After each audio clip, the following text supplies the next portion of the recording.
Bonjour à tous, bienvenue sur ma chaîne YouTube. Alors aujourd'hui nous allons traiter cet exercice. 3SOX plus 3XOX est égal à 30. Trouve la valeur de X. Alors ici c'est une forme d'équation que nous allons traiter ici. Alors si vous avez cette forme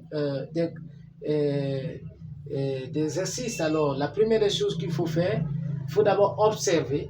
Observer, est-ce que vous avez un facteur commun ici? Oui, nous avons un facteur commun qui est donc 3SOX.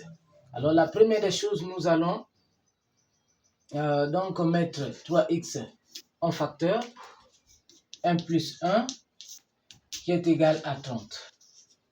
Voilà, ici nous avons mis 3x parce que mettre en facteur ne veut pas dire on a changé l'expression. Je vous ai toujours dit ça, mettre en facteur, ça veut dire que nous avons, c'est comme tu as quelque chose, moi aussi j'ai quelque chose qui nous ressemble. On met ça de côté, donc on ne change rien. Parce que si 3SOX rentre ici, alors 3SOX rentre ici, on revient ici, n'est-ce pas? Donc on n'a rien changé. 3SOX. Alors 1 plus 1, ça nous donne 2. Ce qui est égal à quoi? Ce qui est égal à 30. Alors nous pouvons diviser membre à membre par 2, ici par 2, là par 2, pour faire disparaître les 2 qui est là. Tout comme on pouvait le faire passer aussi au deuxième membre, ça va diviser les 30, c'est la même chose. 30 divisé par 2, ça nous donne 15. Alors nous aurons donc 3SOX qui est égal à 15. Alors si vous avez un exercice ou sinon vous avez une expression de ce genre, alors la première des choses qu'il faut raisonner, c'est de mettre les logarithmes membre à membre pour que l'expression descende. Parce que aussi longtemps que l'expression n'est pas descendue, vous ne pouvez pas trouver la valeur de x. Alors donc voilà un peu ce que nous allons faire. Ici donc nous aurons donc log de 3SOX qui est égal à log de 15. Alors finalement notre x descend ici. Donc nous aurons x log de 3 qui est égal à log de 15. Vous allez me dire, mais pourquoi le x est descendu ici? Oui, d'après la propriété des logarithmes, log de a exposant n est égal à n log de a. N'est-ce pas? Log de a. Donc on a su que appliquer cette règle-là pour arriver ici. Alors, qu'est-ce que nous allons maintenant faire ici? Puisque nous savons bien que logarithme log de 15 peut s'écrire sous la forme log de 3 fois 5, n'est-ce pas? Donc nous allons écrire ça comme ça. Alors nous aurons finalement x log de 3 est égal à log de 3 fois 5. Alors, arrivé ici, nous savons que log de a fois b est égal à log de a est égal à log de a plus log de b.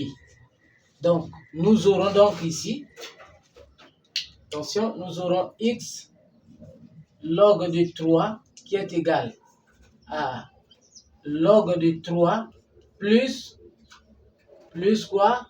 Plus log de 5. Voilà, plus log de 5.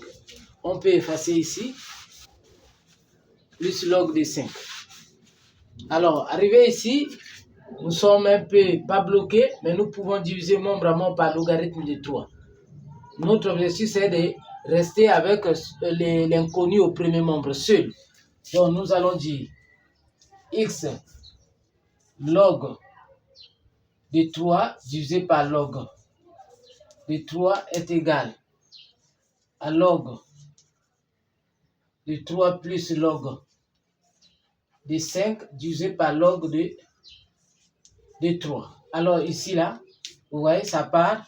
Nous aurons donc log de 3 plus log de 5 sur log de 3. Alors, d'après la propriété, nous savons bien quoi? Nous savons que si vous avez a plus b sur 2, ce qui est égal à a sur 2 plus b sur 2. N'est-ce pas? Alors ici, nous pouvons appliquer cette propriété des fractions pour arriver ici. Finalement, nous aurons x est égal à log de 3 sur log de 3 plus log de 5 sur log de 3. Alors ici, ça peut donc partir. Ça peut partir. Alors si ça part, il va rester combien là? Il va rester donc 1. Donc x est égal à 1 plus log de 5 sur log de 3. Alors d'après la propriété, log de a sur... log de a sur log de b est égal à log de a à la base b, n'est-ce pas? Parce que ici, nous avons, ici, les 5 représentent les a, les 3 représentent le b. Donc, nous aurons finalement, notre x est égal finalement à 1 plus log de 5 à la base 3. Voilà la réponse de x. Alors, si cela vous a plu, n'oubliez pas de vous abonner pour ne pas rater nos prochaines vidéos. Alors, dites dans les commentaires si cela a été facile ou très difficile pour vous. Merci.